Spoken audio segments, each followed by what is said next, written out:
notion of vulnerability, right? I mean, one of the things I talk about in the book a little bit is, Uh-huh. sports were a big, sports are to this day and have been a big part of my story.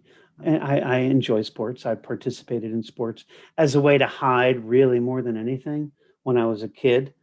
But because I was pretty good at it, I wound up, it was a way for me to make friends and a way for me to not only hide from whatever this is that I didn't really have a name for yet, Yeah. but and it enabled me to make friends and socialize and all that kind of stuff. And so sports has always been a big deal in my life. And it was always a big part in my family, where, they were all very sports minded. Brother, my older brother was really terrific in football. And I went to school, I went to college on a football scholarship, and I was a captain of my wrestling team and all this. I was the most valuable wrestler and all this other kind of stuff. So why am I saying that? Just to kind of set the stage for we can learn. So I'm like a nerd when it comes to the Olympics. I love the Olympics. I love Now, it. Yeah. and the Olympics happen to be happening right now as we Uh-huh. record this. And you I had to kind of come around to this year's Olympics because, on a personal note, I wasn't really sure they should have had them, given the way the COVID situation is in Tokyo. Yeah. But my point, but with all of that as the backdrop, I would say we have a lot to learn about vulnerability from two people, Mhm. Simone Biles, and Mhm. that all just started going down here within 24 hours of when we're recording this, Yeah. and Naomi Osaka.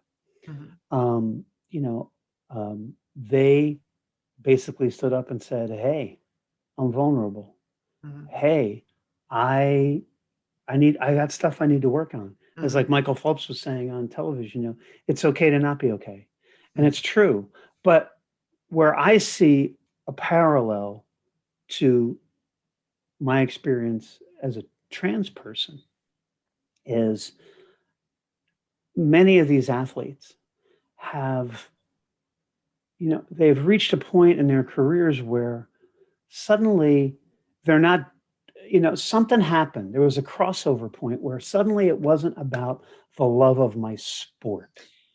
It was about doing things to satisfy my coaches, my parents, my fill in the blank. And it was never, and it became not about doing it for me Mhm. and the pure joy and the love that I have of this sport that I was given God given ability Mhm. in. Mhm. And it's all about living your life not on your terms anymore, on someone else's terms. Mhm. And that's the nugget. That's the connection. Because for me and for many trans people in my generation, it was about running from who I was. It was about trying to hide by living my life like in a fashion that other people thought I should Mhm. be, or at least what I thought other people thought Mhm. I should be doing right at that period of time. That's Mhm. why I wound up getting married 3 different times, because I thought that being married was, well, that's what I was supposed to do as a male in Mhm. society at this time of my life.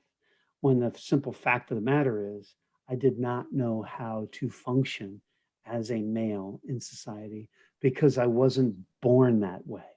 Mhm. And that's the connection for me between what I've gone through, what other trans people have gone through, and what we've seen now in the popular media and what's happened with Simone and with Naomi at the Olympics. And I just wanted to get that in because it's something I really feel very strongly about, quite honestly.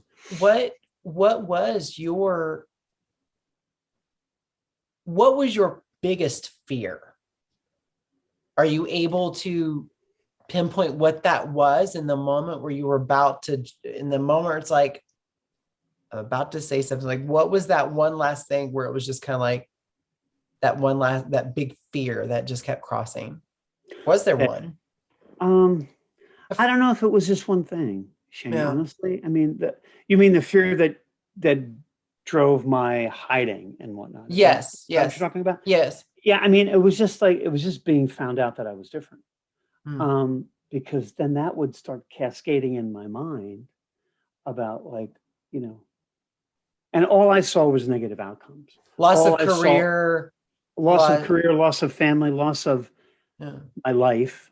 Yeah. And maybe not necessarily, throw myself under a bus like that. I mean, I I never had suicidal tendencies or suicidal ideation, nothing of that nature. As we all know, and for the Mm-hmm. record, that is something that is very pervasive in the trans community, just not Mm-hmm. necessarily in my own personal experience. But it was that notion that I was going to lose everything. So this whole like house of cards existence, Mm-hmm. as I call it in the book, was just going to go away. And yeah, I'd be voted off the island, all that. It was all negative, so so it's like the ultimate conundrum, Shane. It's like, so you embrace your authentic self, have your most authentic moment in your life, saying to your ex, your soon to be third ex. And I tell the story in the book.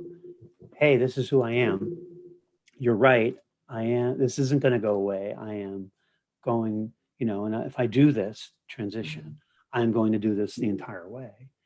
So that's the most authentic moment I ever had in 4+ decades of my life. But in so doing, you risk losing everything. Yeah. I mean, and I'm not just, this isn't, don't cry for me, Argentina. I mean, Mm-hmm. this is all about No, this why is what, why should yeah. anyone have to pay that Right. price?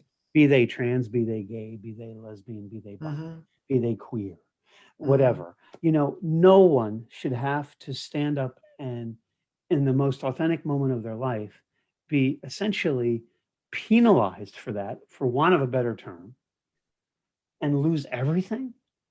That what Not that fairness ever entered into this conversation, Shane, but I mean, what's fair about that? I Right. mean, let's just get real here. Let's Mm-hmm. just get real. You talk about human realness. Hey, this is part of it. It's like, Yeah. come on. No one should have to, no one should have to, you know, play with a deck of cards that's going to deal you that kind of hand. No, not No. at all.